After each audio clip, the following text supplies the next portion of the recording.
Semarang merupakan salah satu kota di Jawa Tengah yang memiliki banyak budaya campuran.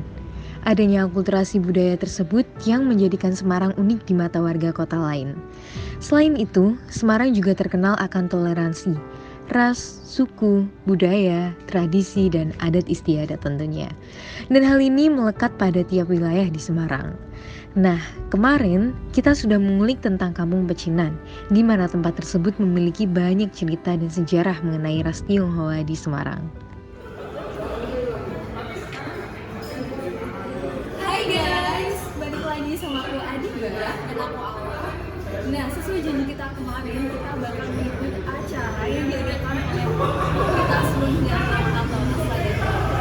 Menurut aku ini bakal benar-benar spesial karena ada 8 agama yang secara bersamaan akan melakukan doa bersama. Boleh nggak sih aura-aura toleransi masuk orang? Seru banget pastinya ya kan? Yuk, kalau gitu langsung aja ikutin. Mari kita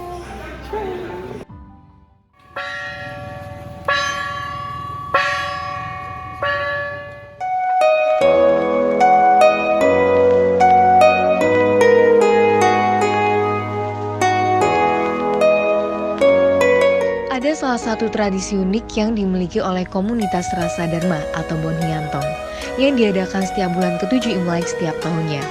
Pada setiap bulan ke-7 setelah Imlek, masyarakat yang beragama Konghucu, Tao, Buddha, Islam, Kristen, dan Katolik melakukan kegiatan keagamaan yang biasa disebut dengan sembahyang bulan 7 atau masyarakat Pecinan akrab dengan sebutan sembahyang rebutan. Kenapa bisa disebut demikian? Karena setelah upacara mendoakan arwah, ada pembagian beras pada masyarakat sekitar yang dulunya untuk mendapatkannya harus rebutan, tapi sekarang tradisi rebutan tersebut sudah diminimalisir dengan pembagian yang merata loh guys.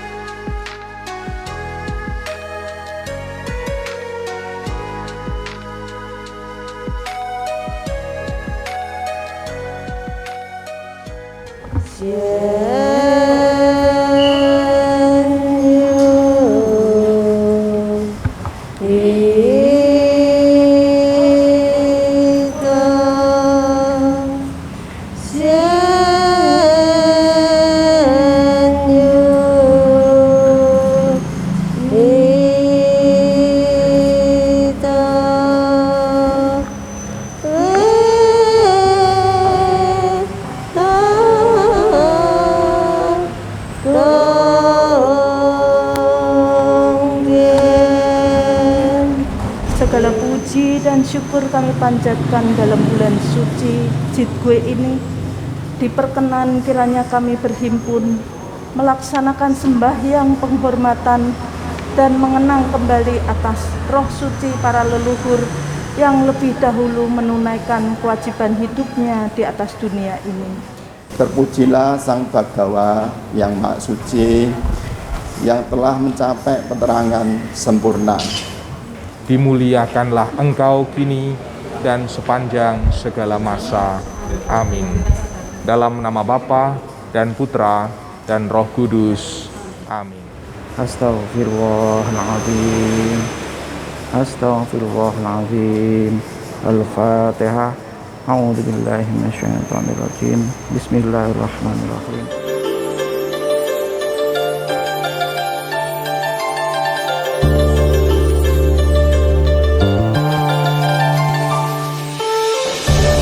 Kali ini saya akan mewawancarai Bapak Ketua dari Rasa Dharma di sini. Baik, selamat siang Pak, perkenalkan diri. Ya, saya Wansa Andi Gunawan. Saya bukan ketua Rasa Dharma, tapi kebetulan ketua panitia di pelaksanaan persembahyaan King Hoping lintas agama di tahun 2021 ini. Ya, nah. Izinkan saya bertanya Pak mengenai tradisi yang ada di Bonhyantong ini, Rasa Dharma. Bagaimana menurut Bapak dari tradisi ini sampai sekarang ini Pak? Oh ya, jadi sembahyang King Hoping itu kalau kita lihat namanya King Hoping itu, Hoping itu teman atau sahabat. Jadi kenapa ada sembahyang King Hoping? Karena pada saat sekarang ini penanggalan bulan 7 Imlek ini di Singasana dulu adalah masa panen. Nah, untuk mengucapkan rasa syukur awalnya kita bersembahyang ke malaikat bumi dan malaikat gandum. Tetapi nggak berhenti di situ. Sembahyang ini dilanjutkan karena kita berterima kasih selain ke malaikat gandum, ke malaikat gandum dan malaikat bumi. Kita juga berterima kasih kepada leluhur kita awalnya seperti itu. Nah, sembahyang ke leluhur, kenapa kita berterima kasih? Karena tentunya leluhur zaman dulu mengajarkan kita untuk bagaimana bertani, bahkan mungkin mewariskan tanahnya untuk kita warisi dan kita manfaatkan sampai sekarang. Ternyata tidak selesai di situ. Rasa terima kasih ini juga mengundang keprihatinan kepada leluhur-leluhur yang awalnya tidak didoakan. Nah, makanya awalnya adalah mendoakan Hoping. Hoping itu teman sahabat, kemudian berkembang nih. Bahkan sekarang semua leluhur yang tidak didoakan oleh keturunannya, dan tentunya karena backgroundnya berbeda-beda, tradisi ini kita kembangkan, tidak hanya terbatas secara agama Konghucu, tetapi di Buniantong kita juga awalnya ada 6 agama, bahkan kita tambah penghayat tadi sebagai bentuk doa ini kan universal, intinya bisa mendoakan leluhur tadi supaya berterima kasih dan laku bakti. Waktu acara keluar itu ya Pak, itu tujuannya buat apa Pak? Nah, selesai buat ya, bakar semua itu di sana. Ya tadi dalam doa terutama di dalam agama Konghucu kita ada penyempurnaan doa. Nah, salah satu menyempurnakan doa adalah tadi dengan mengirim nama-nama tadi kita bakar. Juga ada uang-uangan kan tadi, itu sebagai pengingat juga bahwa sebenarnya sebagai manusia nih kita ini uang itu tidak akan berguna ketika nanti kita sudah meninggal. Nah, jadi sebenarnya nggak sia-sia, makanya sembahyang leluhur tadi selain kita berbakti, berterima kasih, kita meneladani cita-citanya, dan kita selalu ingat ketika membakar uang itu yang lebih penting adalah kebajikannya ketika hidup, bukan hanya uang yang akhirnya nggak berguna tuh, hanya simbolnya dibakar seperti itu. Terus bagaimana komunitas ini mempertahankan tradisi ini sampai sekarang ini Pak? Ya, jadi memang Buniantong kita ada di tahun 1876 dan sampai sekarang kita masih menjaga marwah ya, dalam arti nilai-nilai makna-makna yang terdalam di dalam, baik itu melalui ritual maupun seni dan budaya. Jadi itu semangat itulah yang akhirnya terjaga sampai sekarang, dan tentunya juga hanya terbatas ritual, tetapi tadi pluralisme yang menunjukkan bahwa Indonesia ini kaya sebenarnya, dan kita bisa bersatu walaupun berbeda cara. Toleransi gitu ya Betul. Pak ya. Dan terakhir untuk kesan-pesan untuk masyarakat dalam tradisi ini gimana Pak? Ya, intinya kita bisa sebagai bagian dari Indonesia, sebenarnya tradisi ini sebenarnya jati diri yang bisa memperkuat kita, walaupun tadi kita lihat ada perbedaan agama, perbedaan tata cara, tetapi kita punya satu kesamaan tuh mendoakan leluhur kita, meneladani leluhur kita, dan tentunya rasa bakti. Karena saya yakin bakti kepada negara dimulai dari bakti kepada orang tua dan leluhur kita dulu. Mungkin itu. Terima kasih. Terima kasih atas waktunya ya Pak. Sama-sama. Semoga lancar terus dan sehat-sehat. Terima kasih. Terima kasih. Jadi teman-teman, acaranya udah kelar yang doa bersama dari Buniantong. Sekarang aku dapat kesempatan buat tanya-tanya sama Bapak. Siapa Pak? Romo Tanto. Dengan Romo Tanto. Jadi boleh tanya-tanya dikit ya Pak tentang acara yang tadi. Baik. Di Semarang kan banyak agama dan banyak budaya ya Pak ya. Lalu untuk sebagai umat Katolik, bagaimana menurut Bapak tentang acara tersebut? Dengan tradisi doa bersama ini, bagaimana sih pendapat Bapak pribadi? Kalau pendapat saya, sebenarnya saya bersyukur sebagai bagian dari warga negara Indonesia karena keragaman agama ya. Iya.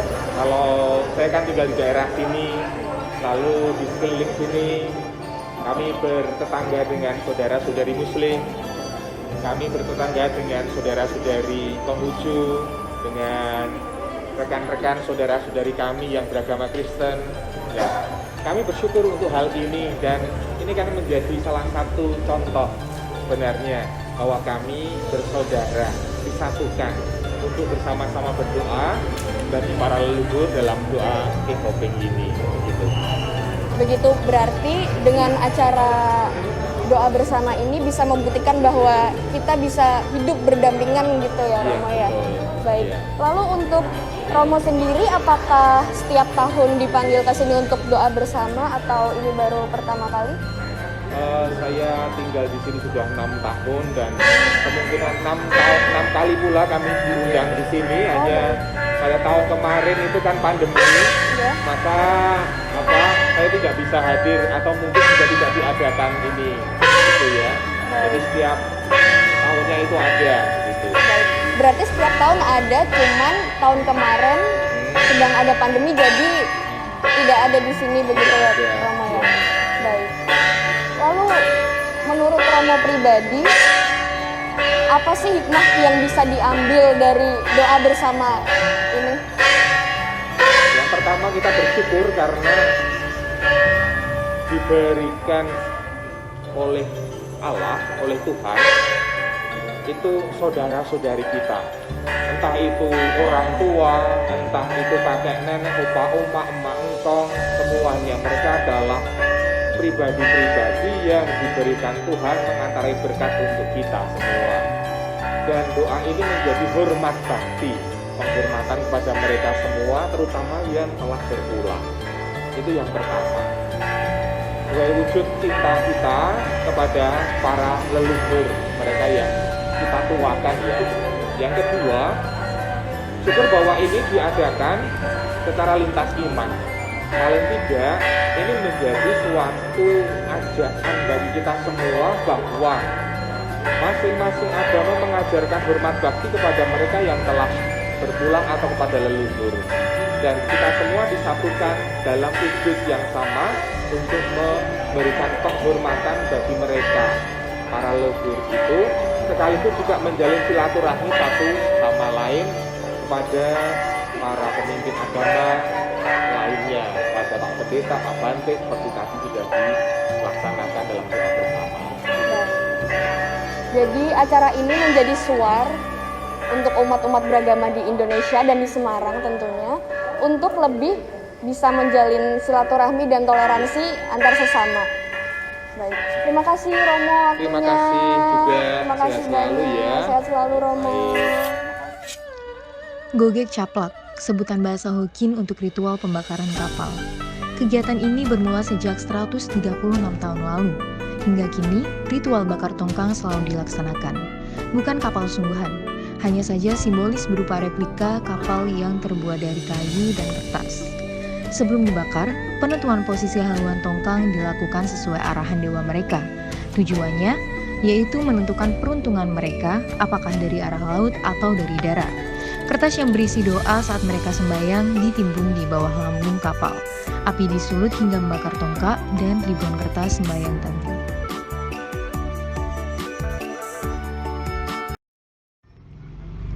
Perbedaan mengajarkan kita untuk menemukan suatu keharmonisan, saling menghargai dan menghormati. Sebagaimana semboyan negara kita dengan sebutan Bhinneka Tunggal Ika, yang berarti berbeda-beda tetapi tetap satu jua.